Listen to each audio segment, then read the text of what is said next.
Scottish Constitution Secretary Angus Robertson shot down comments made by SNP President Michael Russell after he linked the events in Ukraine to the fight for Scottish independence.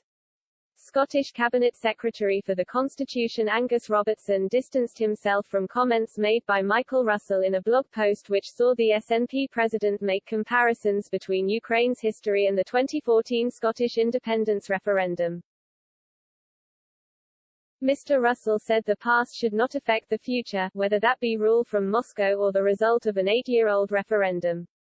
Mr. Robertson was put on the spot to answer for the comments but attacked them and said there should be no direct link between Ukraine and Scotland's campaign for independence.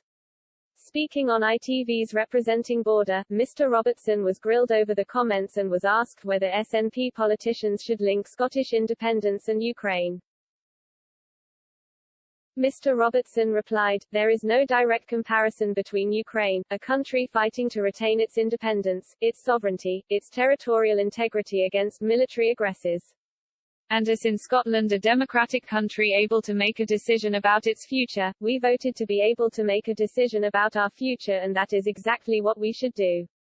But there is no direct comparison between what is happening in Ukraine and what is happening in Scotland.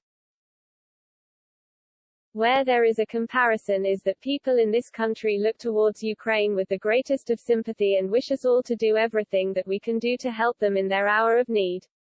When pressed over whether Mr. Russell was wrong for the comments, Mr. Robertson began to get frustrated.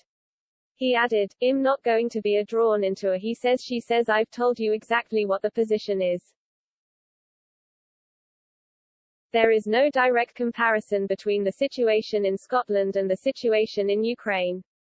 They are facing a military invasion. We live in a democratic state." Mr. Russell wrote in a blog post on Monday, "The right of people to choose how they are governed and by whom is an absolute and must be universally applied, respecting each and every democratic mandate. Nor can that right be circumscribed by history. Just because something was, doesn't mean it will always continue to be so, whether that be rule from Moscow or the result of an 8-year-old referendum."